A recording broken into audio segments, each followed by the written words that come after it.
I woke up that morning with a flutter in my chest, the kind that makes your hands shake while you button your dress. Today was supposed to be the day I married Ethan Ellison. I was 29, and this wedding was not just a dream come true. It was proof that love could overcome class legacy and a mother-in-law who never thought I was good enough. The room smelled of peonies and perfume. My phone buzzed. I reached for it, expecting a sweet message from Ethan.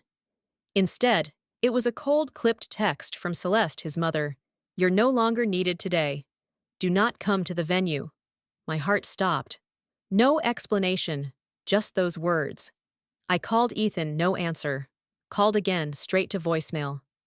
Confused, I threw on jeans over my bridal robe, grabbed my keys, and drove in a daze to the lakeside estate we had booked for the ceremony. Every mile felt like a countdown to something I could not yet name. When I arrived, I saw guests already seated. Music played. Then I saw her. Tessa, my best friend since college, dressed in my custom-made ivory gown, walking down the aisle to marry the man I was supposed to call my husband. I froze. The florist, someone I knew well, looked at me and went pale. Celeste turned her head slowly toward me. Her smile curled like a snake. I pushed past stunned guests. "Ethan," I said, my voice barely audible. He looked away. Tessa looked smug. My stomach turned. No one said a word.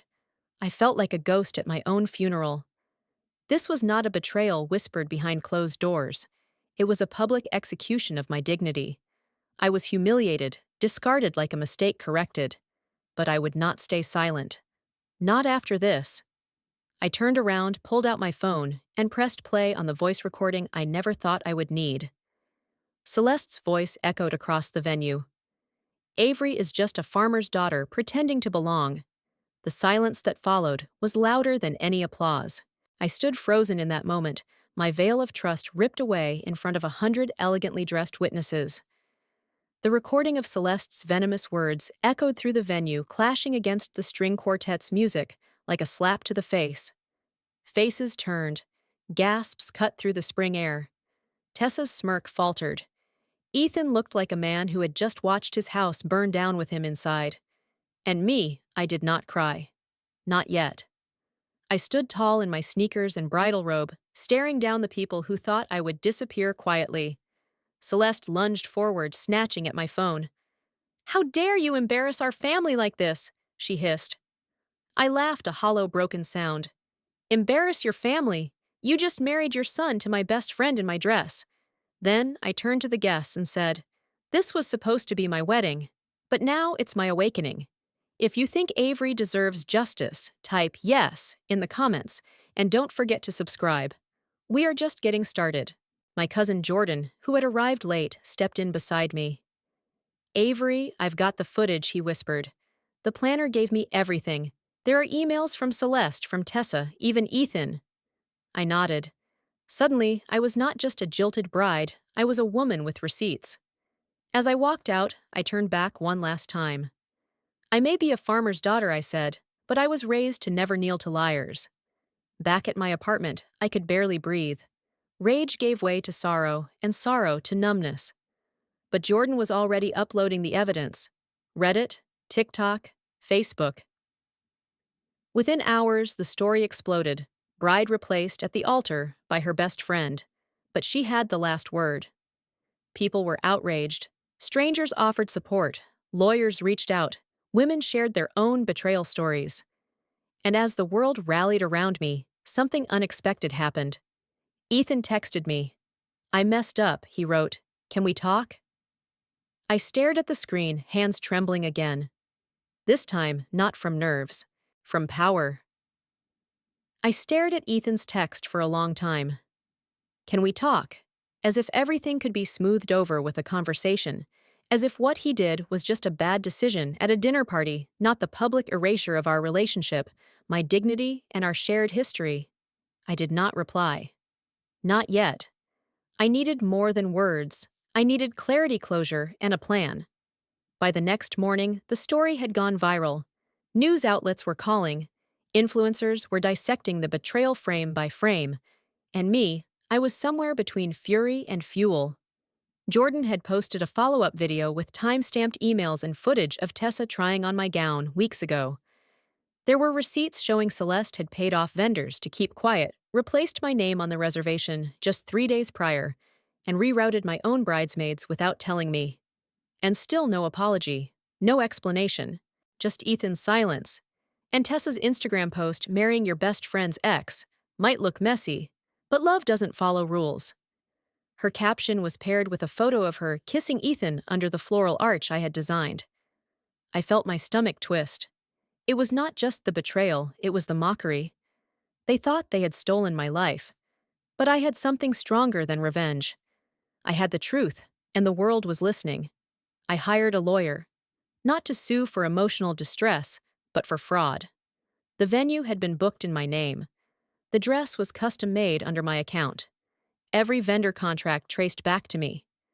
They hadn't just broken my heart, they'd committed legal theft. Meanwhile, the public pressure mounted. Celeste's husband, Ethan's father, released a statement distancing himself. I had no knowledge of this deception. I am deeply ashamed. Sponsors began dropping Ethan's startup. Tessa's PR firm terminated her contract. And still, I stayed quiet. I let the truth speak for itself. Then, Ethan showed up at my door, pale, shaking. "Avery, please," he said. It was not supposed to happen this way. I looked at him, this man I once loved, and said nothing. Because in that moment, I realized something powerful. Silence can scream louder than rage. The knock at my door was soft, almost hesitant, but the moment I opened it and saw Celeste standing there, dressed like she had just stepped off a runway, and wearing a smirk too polished to be real, I knew this wasn't an apology. This was control. Damage control. "Avery," she began, as if we were old friends, "we need to talk." I let her in, not because I wanted to hear her out, but because I needed to see her, really see her, outside the shadows of backhanded comments and fake compliments. She walked through my apartment like she owned it, like she had not orchestrated one of the most humiliating betrayals of my life. "I understand your feelings are hurt," she said carefully, selecting her words like landmines, "but you're blowing this out of proportion. You and Ethan were over. Tessa made him happy. We all make sacrifices for family." My blood boiled. Sacrifices. Was that what she called stealing someone's wedding, manipulating my friends, humiliating me on what was supposed to be the happiest day of my life? She poured herself a glass of water from my kitchen without asking. "If you let this go quietly, I'll ensure you're compensated. Maybe even help you get your business off the ground." Her eyes sparkled like this was some generous offer, not a bribe. My throat tightened, but I refused to cry. "Not again. You think money fixes everything," I said, my voice steady. "But the difference between you and me, Celeste, is I never needed to buy love." For a moment, the mask slipped. Her mouth tightened, her posture stiffened. She placed the glass down and stepped closer, lowering her voice. "If you think people will side with you forever, you're naive. People forget. Stories fade. You're a moment. I'm legacy." At that moment, I realized she didn't come here to silence me. She came here because she was scared. Scared of what I knew, of what I could still reveal. She underestimated me. But I had receipts, integrity, and something none of them had: public trust. If you've ever faced someone who tried to erase you and rewrite your story, keep watching. The next chapter is where I stop surviving and start fighting back. After Celeste left, her words echoed in my apartment like poison in the air. "You're a moment. I'm legacy." I stood by the window for a long time, watching the world move on, as if it hadn't just shattered mine. But beneath the sting of humiliation, something hardened. That wasn't defeat in her voice, it was fear. And fear meant power. I still had some, even if I hadn't realized it yet. The next morning, I opened the dusty storage box in my closet, the one I hadn't touched since the engagement fell apart. Inside were letters, receipts, texts. A digital trail that traced every lie, every manipulation, every polished mask Celeste wore, while smiling in my face and stealing everything behind my back. I organized it all like puzzle pieces, carefully, methodically. When I showed my best friend Sasha what I had, she leaned back, stunned. "Avery, if you ever decide to go public, This will bury her. The thought had crossed my mind. But I didn't want revenge. I wanted the truth in the open. I wanted the world to stop seeing me as the girl who got dumped at the altar and start seeing the woman who stood back up. Meanwhile, whispers about the wedding fallout had started circling. The florist's assistant posted a vague comment online, something about watching someone cry in white, while another posed in their place. It got traction. People started asking questions, and Celeste. She tried to control the narrative with PR spin, but stories that are real, deeply human stories have a heartbeat, and mine was growing louder. I went quiet on social media, not to hide, but to prepare. I met with a podcast host known for exposing high society scandals. We talked off the record. I wanted to be ready. Because when I spoke, I wouldn't just tell my story, I'd tell everyone's story who had ever been silenced by power money or appearances. If you've ever been pushed aside so someone else could shine, if you've ever been told your voice doesn't matter, this next part is for you. Comment yes if you believe the truth should never be buried, and subscribe to the channel because Avery's not done. She's just getting started. The day the podcast episode aired, I held my breath. I had stayed up the entire night before, pacing, replaying every word I'd recorded, every painful truth I had finally let out into the world. It was not just about what Celeste did. It was about what I allowed for too long out of fear, out of love, out of not wanting to rock the boat. But now the boat was gone, and in its place was something stronger. The episode went live at 8:00 a.m. By noon, my inbox was flooded messages from strangers who had heard my voice shake as I described standing in a bridal suite alone. Guests already seated the woman who had replaced me downstairs, wearing the same dress I'd chosen. Some messages were angry, some were broken-hearted.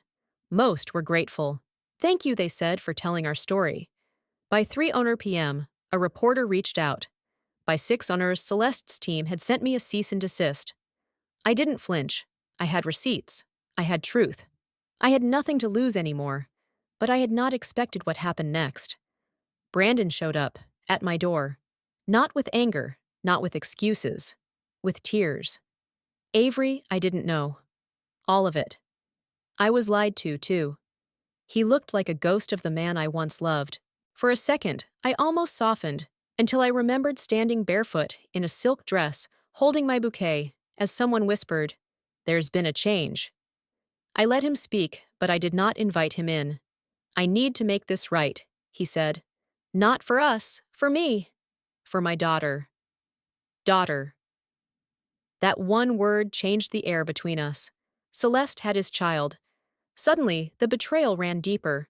Not just a stolen wedding, but a hidden family. That night, I sat alone, staring at the ceiling, feeling everything all at once. Heartache, rage, closure. But also clarity. This wasn't just a story of a wedding stolen, it was a story of power reclaimed. Of a woman no longer asking to be heard, but demanding it. Celeste had taken my place at the altar, but she would never take my voice. And now, I had the world's attention. Let's see what I do with it next. After that night, something inside me shifted for good. I no longer cried over what had been taken from me, my wedding, my dignity, my place beside the man I once thought I knew. I realized that Celeste had not just stolen a ceremony, she tried to rewrite my story. But here's the thing, I'm the author of my life, not her. I went back to therapy focused on healing, and leaned into the wave of support that came from women across the country who saw themselves in my experience. They called me brave. Some even called me a hero. I didn't feel like either. I just felt awake for the first time in years. Brandon continued to reach out, sending letters, apologies, even updates on his daughter. But I never responded. Forgiveness, I learned, does not always mean reconciliation. As for Celeste, she stayed silent. No lawsuit, no denial, just silence. Maybe she knew the truth was louder than anything she could say. One Sunday morning, I walked past a wedding in the Park Bride, laughing guests, clapping the air thick with love. And I smiled, not with bitterness, but with peace. That would not be my wedding, but it would not be my end either. My story was just beginning. I have dreams again. Not of lace and vows, but of something deeper: respect, freedom, joy on my own terms. So if you've ever been left lied to or laughed at, remember this: the people who try to silence you are terrified of what your voice can do. And if you're still here with me, comment the word rise and subscribe to the channel. Because trust me, this is not the end of the story. It's only the beginning. And I promise what comes next will be unforgettable.